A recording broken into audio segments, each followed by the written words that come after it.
Scarlett Johansson is here. She is a very, very talented actress.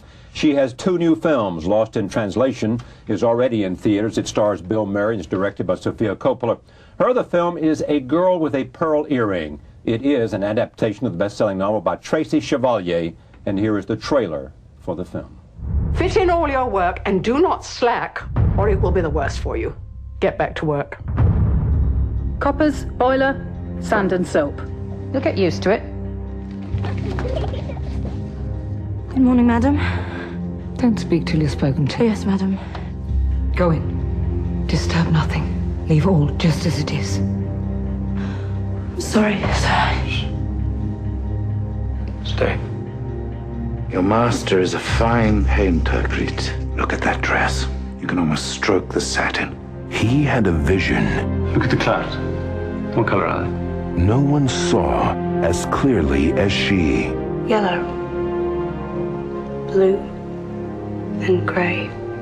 Master Van Ryfen, your name will surely be famed as one of the great patrons. I want something I can rest my eyes on. How hard is it to paint a pretty girl? Can I have her? Sir, do not ask this of me. In a house where everyone had their place. Tomorrow morning. I have work. Find a way. Where every image had meaning. Take off your cap. He gave her the power to see the light. Don't get caught up in his world. I would never give in to Master Van Ryfen. I wasn't talking about Van Ryfen. She gave him a look that would last forever. Open your mouth. I hear you've been of great use to your master. All that grinding and stirring, eh? She's dishonest. Always sneaking around, shirking her work. Now lick your lips. Tell me how you get on up there. Do you move him? Do you inspire him? Lionsgate Films presents Colin Firth, Scarlett Johansson, Tom Wilkinson in the mystery behind the masterpiece.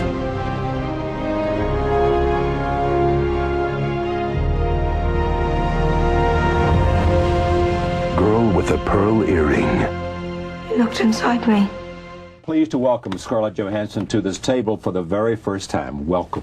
Why, thank you. It's great to see you here. Now look at this. This is the New York Times in the arts section. Smoldering Daughter of Delft, which was where Vermeer painted. This is the painting, and this is you. That's How about right. that? What do you think? I think it's pretty good, actually. Pretty good for... You are 19 now. You just had a birthday. I just had a birthday. Yeah. Yeah. And how long have you wanted to act? Has this been a lifelong dream? I've been acting Since you were professionally 11. since I was 8 years old. And I don't know, I was a big ham, I suppose. I was one of those kids that used to sing and dance and run around, and I wanted to be, you know, Judy Garland and Meet Me in St. Louis, and I wanted to be, you know, Rosalind Russell and Auntie Mame. Yeah, I wanted to be... You wanted to entertain. In movies, yeah. I wanted to sing and dance, and I don't know. Did you early on have the confidence that you could do it? I'd say I was a pretty confident little girl. Yeah, certainly. I used to make everybody pay to come and see my little shows that I put on. So What would you charge them? I don't know, you know, $1. I was hustling at the time. Now, your mother played a significant role. Oh yeah, she still does. She's your my manager. We've used every resource that I've collected from being in this business since the age of 8 to try to develop films and get movies that, you know, projects that we've been coddling made, and so she remains hugely in my life. It's great if it works out, isn't it? Yeah, You know, it's awful when it doesn't. No, it's exactly that. Because if it works out, you trust them. You know they'll be protective of you. You know they want your best interest. If it's awful, they're always driving you from their ambitions, not from yours. Yeah, and it's ugly and not It's fun. very ugly. I've witnessed a lot of that, you know, being a little girl and pounding the pavement with my mom, and it's a very, I think that it's very, there's a lot of conflict between what kids want to do and, you know, what their parents envision for them, and it's a scary kind of thing. But critics praise you a lot. I mean, both of these performances are very good, and you're getting huge notices, and you know that, so there's no need to not to appreciate that. How did you get this good? Was it a lot of just working all the time? Was it very good teachers at important moments? Was it good advice and working with great talent that helped you? All of that plus. You know, it's hard when you're presented with something that's, you know, how'd you get this good, you know, because for me, I understand, and I try to make the question better, but that's the best I can do. It's all right. It's not too bad. You know, I'm the self-deprecating actor that you know, goes, woe is me. I'm so awful. Shucks, no. Right. You know, but please keep it coming. That by the fact that critics said this, not you. Yeah, I guess you know, I constantly struggle with this stuff I do. I still see scenes in films that I've done and go, God, why did I make that choice? Or why did they use that take? Or, you know, what's wrong with the intonation in my voice and all of that. But do you sense that there's this very steep learning curve that you continue to grow on? In other words, at every step you're getting better. You can feel it because of, I mean... I think that it's interesting that the more films that you make that are successful, it seems, the more there's a certain pressure on you to keep making great films and to keep being, you know, fantastic in them.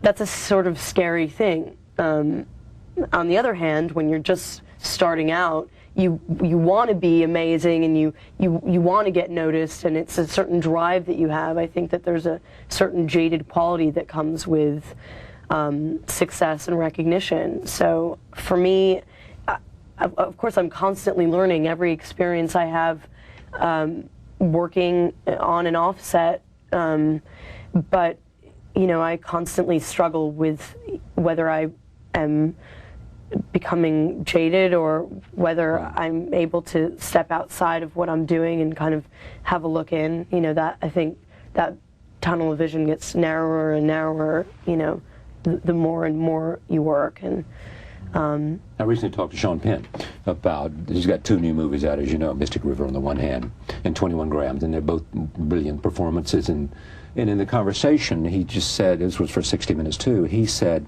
you know, it's just at 45, it's just come together. And he's had a lot of rather remarkable performances before. He's been nominated a bunch of times. But he feels like something has sort of come together. You know, I think he feels stronger about his work than he's ever done in the performances.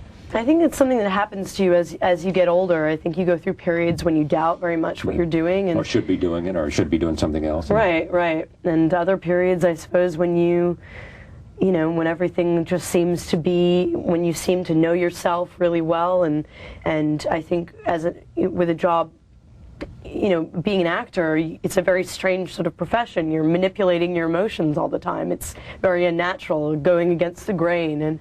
And I think that it's something that the more you know about yourself, and it seems to be the more you grow, you know, and the older you get, you're able to have more things to sort of pick and choose from, and know yourself, you know, better and better, I suppose. Any similarities between these 2 women, Charlotte and Griet?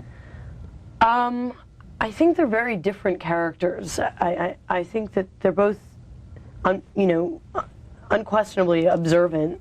But for me, Griet, you feel as though she could conquer anything. You know, she could survive anything. Right.